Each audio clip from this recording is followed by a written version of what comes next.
Saludo y felicito también al licenciado Carlos Ramón Campos Chávez, es comentarista en Poder Informativo los martes. Recientemente pues quitó una hoja más a su calendario de vida. Yo te envío un abrazo, abogado, y te escuchamos con atención. Oh, muchísimas gracias, Ángel. Te agradezco mucho tus felicitaciones al aire. Y bueno, entramos en materia. Muy buenos días a todas y a todos aquí en el estado de Tabasco. Y bueno, el tema que les traigo hoy es con relación al COVID-19, el tema del derecho a la educación, la deserción escolar y la pregunta del millón. La pregunta del millón es, ¿vamos a regresar a clases en agosto? Bueno, entramos en materia. El día de ayer fue el Día Internacional de Nelson Mandela, líder sudafricano, presidente de su nación. Decía, es a través de la educación que la hija de un campesino puede llegar a ser médico, que el hijo de un minero puede llegar a ser cabeza de la mina, que el descendiente de unos labriegos puede llegar a ser el presidente de una gran nación. Entremos en la situación que está sucediendo realmente en el país en materia educativa, pero sobre todo, dos importantes temas como lo mencioné anteriormente, la deserción escolar y el regreso a clases en agosto. Conozcamos algunos números importantes para acercarse al fenómeno.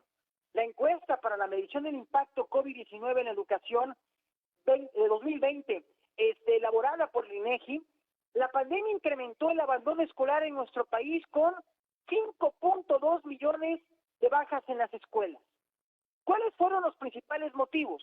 2.3 millones por la situación del COVID-19 y 2.9 millones por la falta de recursos económicos.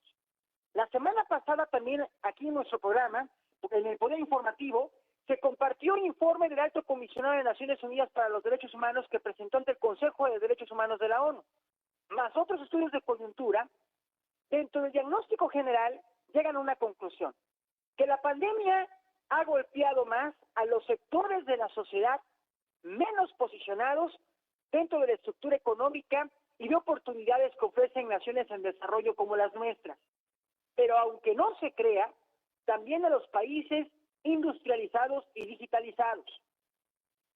Otro dato interesante que quiero compartirles es que por cada 10 estudiantes que estaban en la escuela, cuando llegó la pandemia, uno no se inscribió en el ciclo escolar 2021, por motivos asociados directamente también al tema sanitario y la falta de recursos.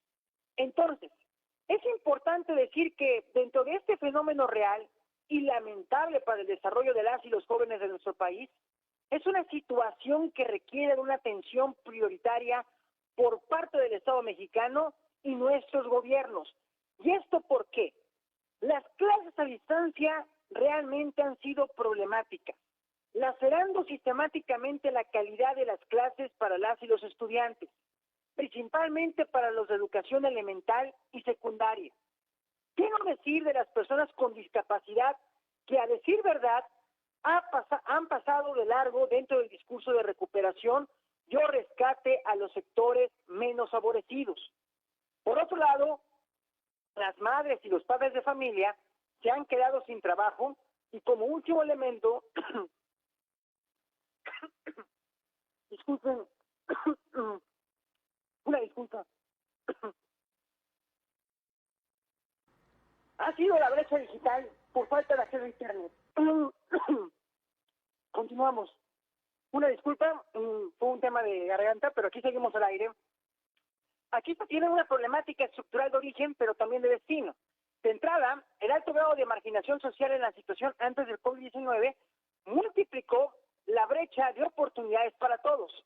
No atender a uno de los pilares del desarrollo económico y de movilidad social de la población es tirar al barranco el crecimiento del país en sus distintas áreas estratégicas.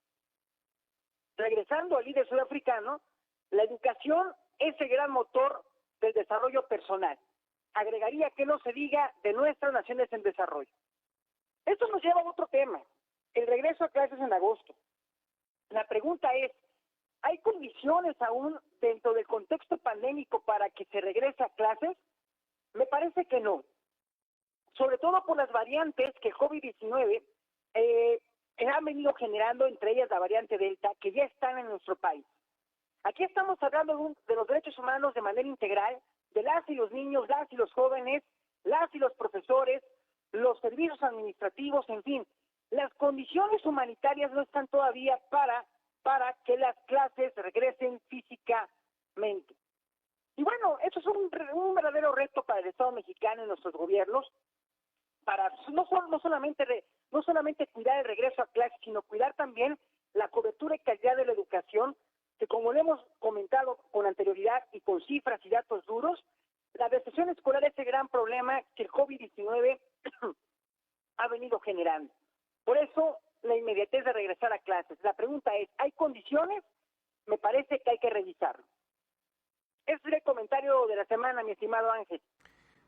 Pues sí, hay que revisar, aunque lo que se ve, mi querido abogado, es que pues todavía falta mucho. A mí me llama mucho la atención y me preocupa el que ahora digan las autoridades que el semáforo, este faro que nos ha permitido pues tomar decisiones, bueno, a las autoridades de cómo actuar, pues ya no va a ser tomado en cuenta para el regreso a clases. Muchos padres, aquí hemos recibido muchos mensajes que dicen no estar de acuerdo. ¿Por qué? Porque las condiciones no están. Sobre todo se centra la inconformidad por la falta de vacunas, sobre todo para los menores, que según información, pues comienza a surtir efecto este coronavirus en este sector de la población, jóvenes y menores de edad, que finalmente es quienes se está enfocando a la información para que el próximo agosto, como lo ha dicho el presidente, se regrese a clases. Ya no va a ser, antes se afirmaba eso, que el semáforo era el principal parámetro para tomar en cuenta para regresar, que tendríamos que estar en color verde, y aquí pues apenas alcanzamos algunos días amarillo y de repente nos regresamos a naranja. Sí, como usted dice, hay que revisar muy bien si las condiciones escolares así lo permiten. Y también otra parte importante, ¿los padres estarán de acuerdo? Miren, según las últimas encuestas de algunas fuentes privadas, consultorías, indican que desde que empezó el COVID-19 a la fecha, las madres y los padres de familia han cambiado su percepción a la temática, y como han habido afectaciones de patrimonio, vida y salud, hoy en día la mayor parte de los padres y madres de familia no están de acuerdo, no en su totalidad, pero sí en su generalidad, de no mandar a las niñas y a los niños a la escuela. Ahora bien, Ángel, aquí hay un punto importante que considerar. Está el tema de la educación elemental, que es primaria, preescolar, pero también está el tema secundaria, preparatoria, media superior y universidad.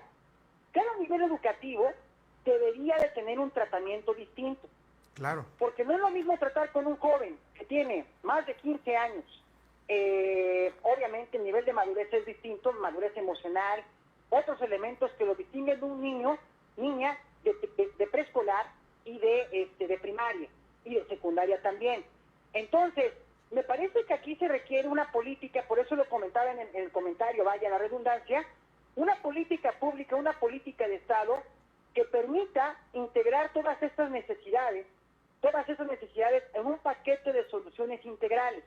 No simplemente un checklist, un paquete de recomendaciones generales sobre qué hacer y qué no hacer.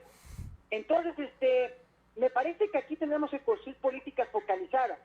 Y como lo comenté también en el comentario, ¿qué está pasando con esos grupos minoritarios, como por ejemplo las personas con discapacidad, que hasta este momento no he escuchado un discurso de atención prioritaria para ellos? Entonces, el tema es un gran reto, porque es cierto, la deserción escolar está llevando también a que se regrese a clases, pero ¿bajo qué condiciones? Me parece que siendo equilibrados, las condiciones aún son inexistentes humanitariamente para poder regresar a clases tan fácilmente. Muy bien, como siempre agradezco, licenciado, el comentario. Estaremos atentos justamente de lo que pase en específico este tema. Le envío un abrazo y le deseo una excelente semana. Muchas gracias, Ángel, y saludos a todo tu auditorio. Muchísimas gracias. Un saludo y felicidades de nueva cuenta. Es el abogado Carlos Ramón Campos Chávez, comentarista en los martes en Poder Informativo. Vamos.